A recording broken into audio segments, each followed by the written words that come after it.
Hello everyone, it's Anita, and in today's video I'm going to teach you some German. I know that a lot of people make fun of German because they think it sounds harsh compared to other languages. Papillon. Butterfly. Farfalla. Mariposa. Schmetterling. But I think it's really beautiful and I mean, not biased at all. A quick disclaimer, I'm from the German-speaking part of Switzerland, so if I don't sound like your typical like Berlin German, that's why. I'm not talking about the Swiss dialect. I can make a whole video about Swiss German. But yeah, I thought I will let you know. I'm trying my best to speak as neutral as possible. This video is just if you're starting to learn German, if you are traveling to a German-speaking country and you want to know some important words and phrases. Yeah, that's the purpose of this video. So I'm not a teacher. That's it. I just wanted to help you out if you are starting to learn German or want to travel to a German-speaking country. Yeah. Alright, so I will start with some pronunciation, but I will make a comment with the timestamps and pin it, so you can go to the comment section and then go to the timestamps you need. Let's start with the alphabet. So I'm trying to do it as slowly as I can, but obviously you can just pause the video or rewind it and listen to it again. Alright. A, B, C, D, E, F, G, H, I, J, K, L, M, N, O, P, Q, R, S, T, U,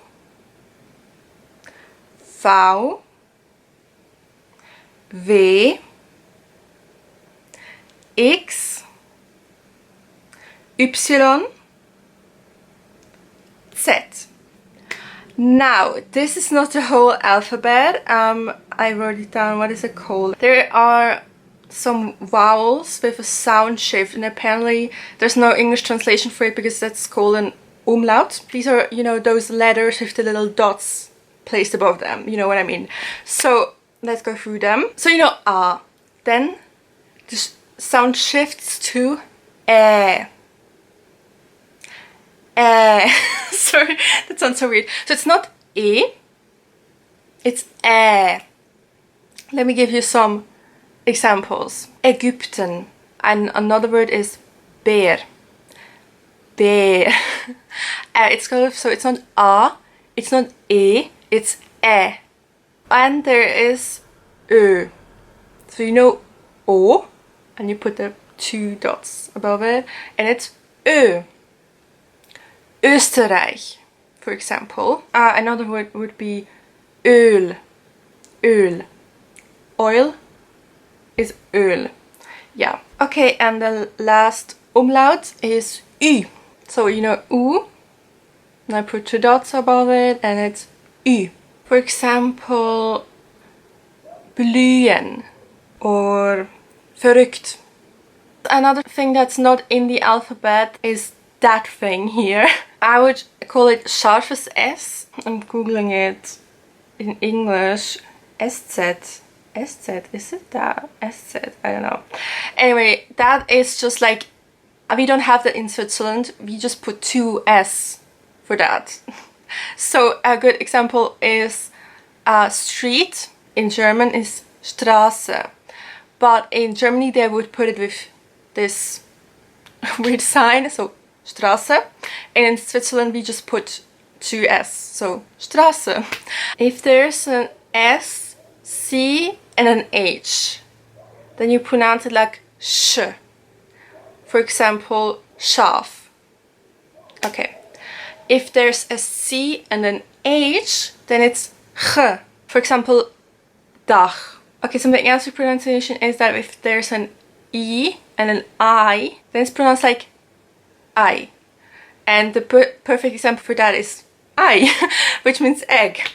And another one would probably be einladen, Eis. But if it's the opposite around, so if there's an I first and then an E, then you pronounce it like a long E. The same thing is if there's an I, an E, and an H, you pronounce it like a long E. And if it's an I and an H, also the same thing, you don't pronounce the H.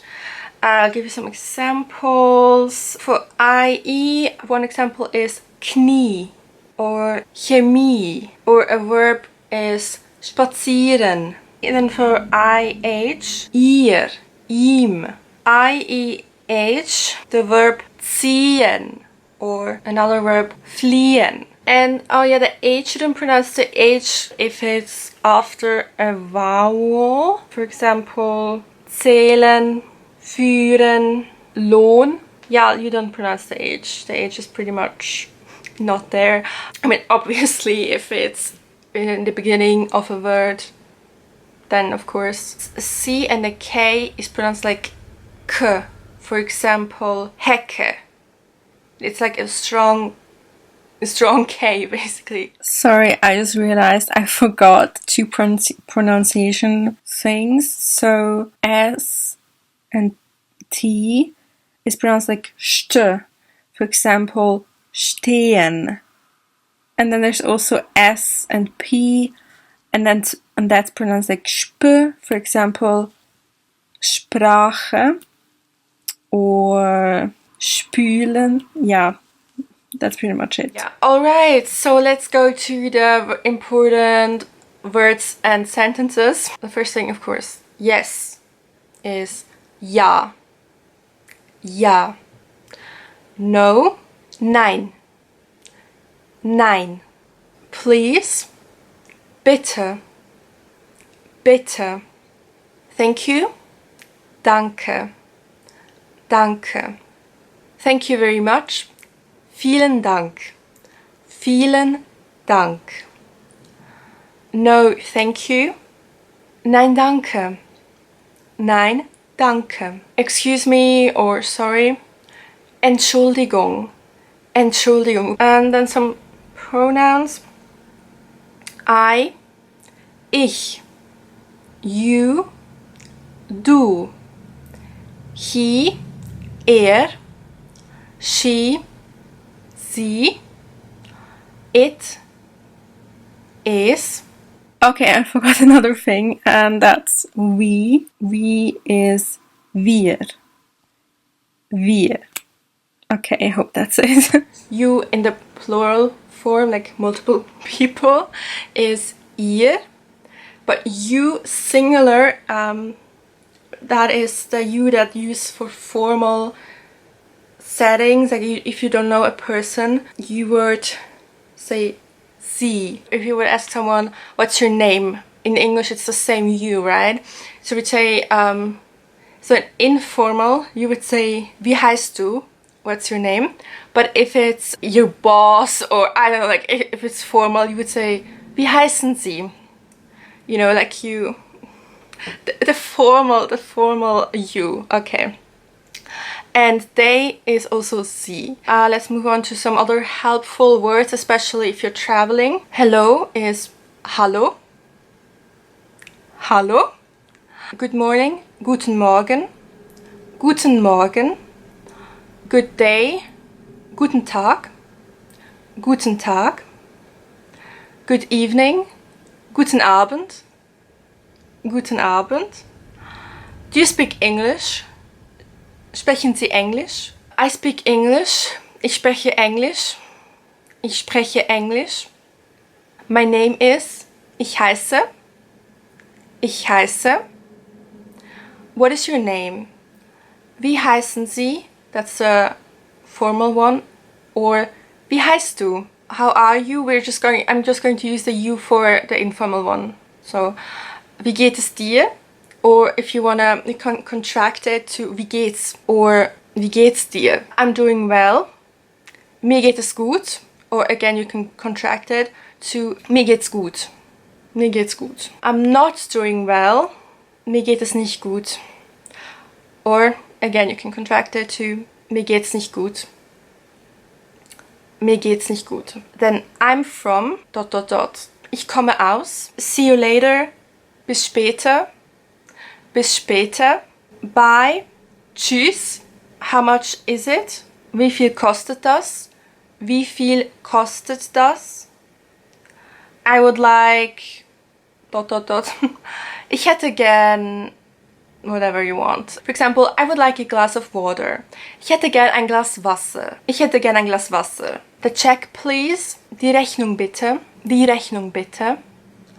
Cheers. Zum Wohl. And I know in English you don't have it, sort of like enjoy your meal. It's just guten Appetit. Where is wo? That's sort of like the false friend, because you would think that wo means who. But no, it's where. And wer means who. I know that's like, these two are very tricky also for German speakers who try to learn English, so yeah. An important sentence is, excuse me, where is blah blah blah. That would be, Entschuldigung, wo ist blah blah. For example, where is the toilet / restroom? Wo ist die Toilette?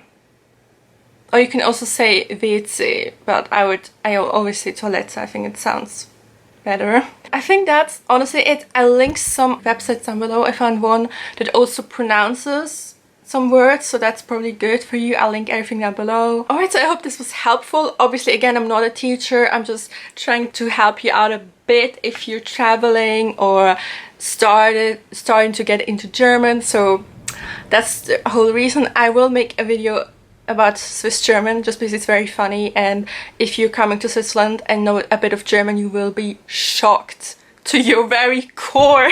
I'm not exaggerating. Yeah, so that's coming soon. Alright, so again, I hope this was somewhat helpful. Thank you so much for watching. If you liked this video, please give it a thumbs up. If you want to see more of me, subscribe to my channel. It will really make my day. And yeah, leave suggestions down below. And yeah, thank you so much for watching. See you in my next video. Bye!